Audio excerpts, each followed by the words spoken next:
Quest'anno, l'8 marzo, un DPC ha ritto cara casa non potimmo sci. Ognuno l'ha da fare che sta crianza, ognuno ha da tenere questo pensiero. Quest'anno, appunto, da questo giorno, per questa triste e mesta epidemia, anch'io ci resto e con dei fiori adorno o barconcillo fuori a casa mia. Sabato mi è capitata un'avventura, siccome mi serviva del formaggio, maronna si ci pensa che bruttura, andavo al market concedendomi quest'aggio. U fatto è che statemi a sentire, s'avvicinava l'ora la chiusura e io tomo stavo per uscire buttando un occhio a qualche confettura.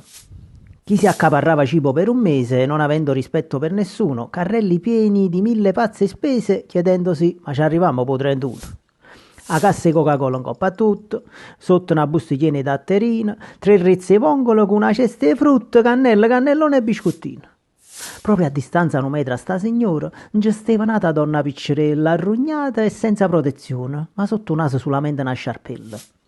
Rinde in manella poche cosa stringeva due uovo, latte e un panino. Guardandola che pena mi faceva e bote come infame sto destino. Questa è la vita, capo a me pensava, chi tiene tanto e chi non tiene niente. A sta povera signora si aspettava, che pure sta epidemia era fedente.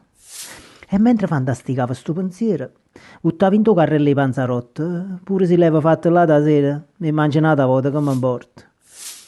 Ma tutto a un tratto che vega lontana e due signori avvicinarsi alla parte mia, pensai, su fatto a me mi pare strana, ma perché alluccano in sta corsia? Da voi vorrei saper, cara donna, con quale ardire e come avete osato chiedermi di cedervi senza vergogna un lievito di birra dal mio cartonato.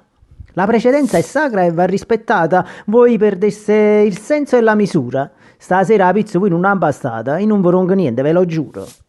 Signora cara, ma non è colpa mia, io non vi volesse disturbare. Sono lenta, tengo la sciatalgia. Ma voi tutto sto lievito che una vita fa?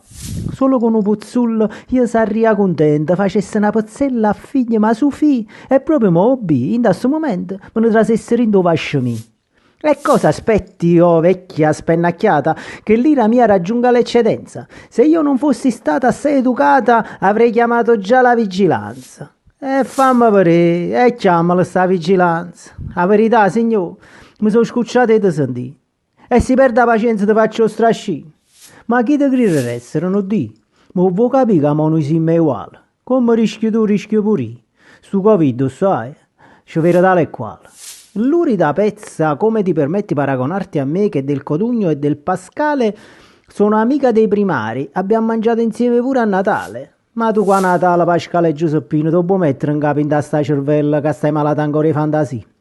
Su virus, sai che è una livella, un re, un grand'uomo, un capo estate, sicuramente mo ha fatto punto che può morire in un momento a nato. Tu non ti hai fatto ancora questo conto.